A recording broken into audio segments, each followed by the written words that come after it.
Now, let's talk about the solution. There are actually two ways para ma-resolve mo yung ganitong concerns. Number one is to have a lot of money.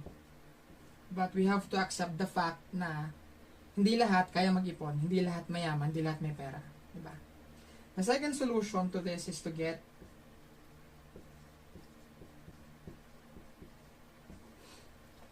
an insurance.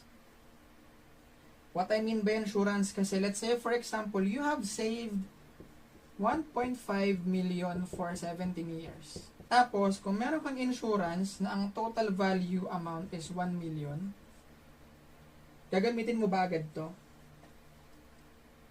O ito uunahin mo?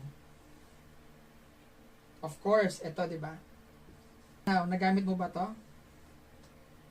Siyempre hindi. So, ano mangyayari sa 1.5?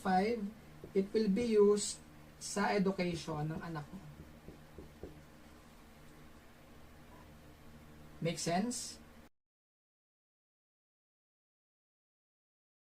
If you have a life insurance, kung tawagin ka man ni Lord on the 5th year, remember yung anak mo 2 years old.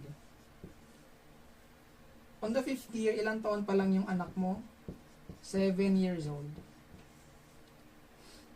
If something happened to you, tinawag ka ni Lord, paano na makakapag-aral yung anak mo?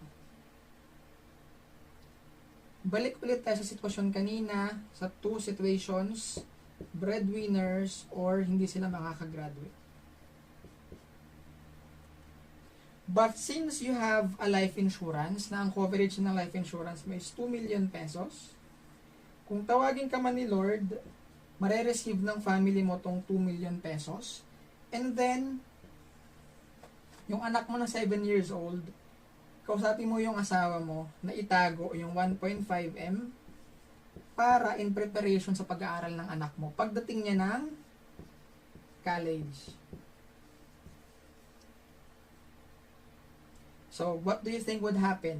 Pupunta ba tayo sa sitwasyon na to? Or hindi? Hindi. And what do you think would happen sa anak mo if he or she found out na you have prepared para sa future niya?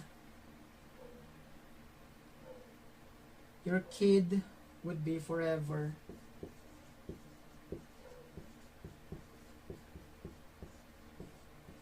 thankful to you kasi you have prepared in the present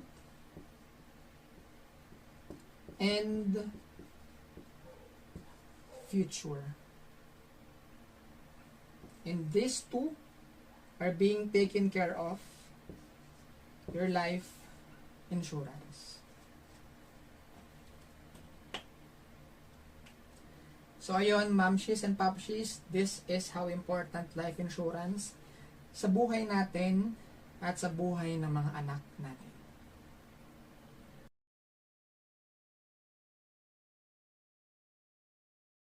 Kaya if you still don't have any life insurance at all, and you are not really a fan of insurance, I highly encourage you to really just, kahit hindi ka kumuha, understand how this works. Kasi at the end of the day, who will benefit from this one? It is you.